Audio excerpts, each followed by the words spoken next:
I finished Netflix's NFL receiver show and it was awesome. So here's some takeaways from all 8 episodes. The star of the show, without a doubt, was John Brown. And you might be thinking, who is that? There's Amon-Ra St. Brown. Well, guess what? John Brown, former Mr. Universe, Mr. World, whatever you want to call it. The guy was a really successful bodybuilder. His wife, Amon-Ra's mother, she was some German woman. She taught their kids German and French, I believe.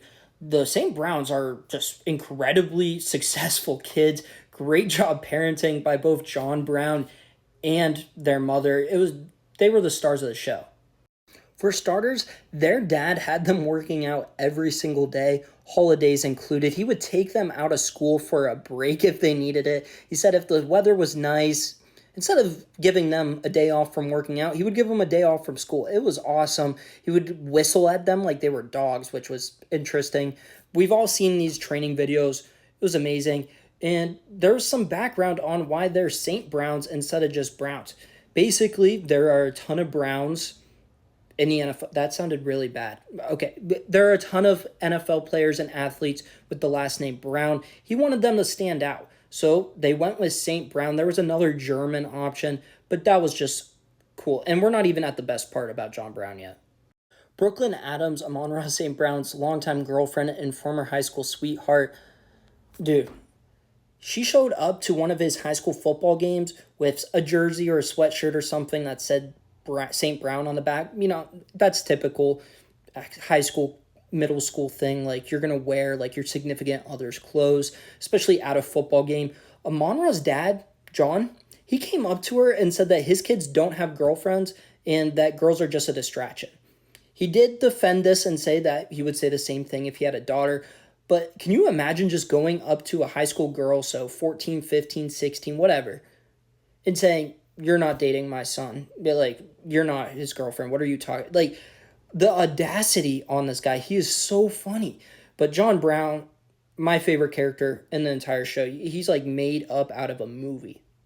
Talking about Amon-Ra St. Brown just on the field alone, the dude is legit. And I knew that coming into the show, but holy crap, this guy has not even scratched his potential yet.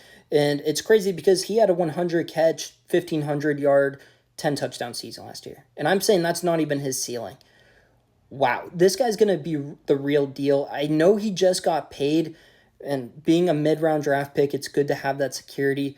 But I do wonder, since he is more popular outside of Detroit, Detroit already was pretty well-versed. Fantasy players were well-versed in him.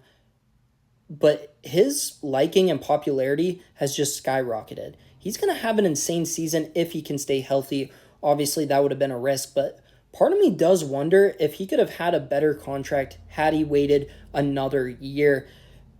I think he's making like $28 million per year technically on his brand new deal. That number's a little bit inflated just because of some Fugazi back end numbers of the contract, like kind of similar to the Tyreek Hill contract. That's not actually $30 million per year. In reality, it's like 25, but there's like a $40 million like cap hit at the very end of the contract that he's never going to see. If he stays with the Dolphins, they're going to redo that. But Amon-Ra St. Brown, I do wonder if maybe he did this contract a little prematurely. Justin Jefferson missed a majority of the year. He still finished with 1,000 yards despite just playing in 10 games, I believe. I mean, what else is there to really say? We all knew that Justin Jefferson was arguably the best wide receiver in the game. I personally have been saying that he's number 2, and then it's Tyreek Hill. But you can't go wrong. Justin Jefferson does everything extremely well. Tyreek Hill is on the older side. Justin Jefferson, just amazing. I didn't learn too much about him that I did not know, but it was still cool to just see how he interacts with his family and watch him recover. I would say the only somewhat noteworthy thing was you could tell he was very close with Kirk Cousins.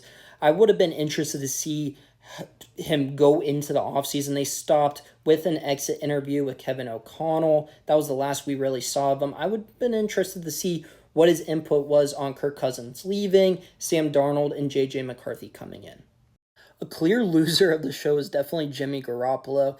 Davante Adams just tore this guy a new one. He was talking, the quote about him getting killed out there was just, it was funny but not funny at the same time, because Davante Adams was being put in harm's way for really no good reason. The Raiders sucked. Jimmy G, he said that he signed off on his benching. I thought that maybe they would rip into Josh McDaniels a little bit more than what they did, but pretty much they just shouldered all the blame on Jimmy G, and I get it. He was really bad this season, but the Raiders as a whole were just awful. Antonio Pierce really turned the team around. And if I'm a Raiders fan, I feel a lot better about Davante staying with Vegas. I know there's a lot of people clamoring for him to go to New York. Him and Garrett Wilson would be a scary duo with the Jets. I think that him and Aaron Rodgers will play together again, but I think it will be in Vegas. I think Aaron Rodgers leaves New York after this season, and he goes to the Raiders. It is cool to see how these NFL wives interact with both their husbands, the other wives, everything. It's cool to see their perspective during games. Davante Adams' wife, though, did not look the greatest, especially compared to the other wives. For some reason, she thought it was a good idea to put it out there that she met Davante in high school because she was failing basic math, and Davante had to tutor her and do her homework for her. So she went from an F to a D. Davante did come back and say, listen, it was too late for me to help you actually pass the class. Like, a D was the best you were going to get when I came into the picture. But, bro, basic math in high school, whatever.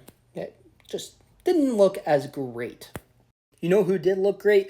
Claire Kittle. This woman is amazing. Like, perfect. She's amazing. Like, the support that she gives George, like, it is truly amazing, their relationship. She gets all of his friends there. Like, anything you want in a wife, Claire Kittle does. She's just amazing. Her and George are a great match.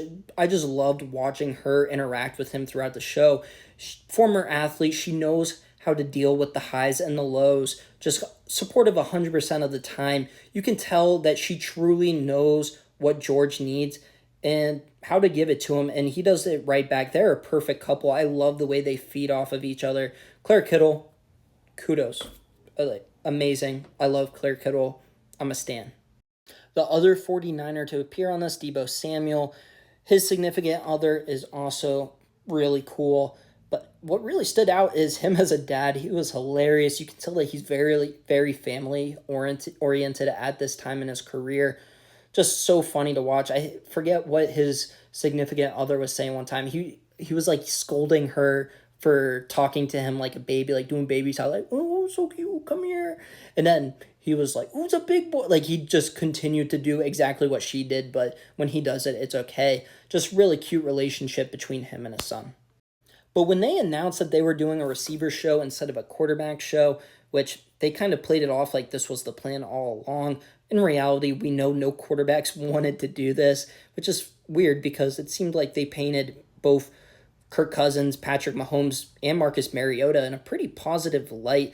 Mariota, it's hard to cast him in too much of a positive light when he just quit on his team, but I was surprised and a little bummed out that they did not find 3 quarterbacks, but they killed it on the receiver show. This was amazing. Everything Peyton Manning touches becomes gold, and that's why he's going to be an NFL owner sooner rather than later. I can make another video if you don't know what I mean by that. But it's going to be interesting to see. This was a hit. The quarterback was a hit. Do they go back to trying to find quarterbacks? Do they find a receiver again? Running backs, I think, would be super intriguing. Edge rusher would be super intriguing. Cornerbacks, you get some loudmouths in there, like Sauce Gardner, Jalen Ramsey. I'm going to watch that. Cooper DeJean. Get some diversity in there. But I loved it. Definitely worth a watch if you haven't. I tried not to spoil too much, but we all watched the NFL season last year. We all know what happens, but just a great show. And if you have some time, definitely go ahead and go watch all 8 episodes.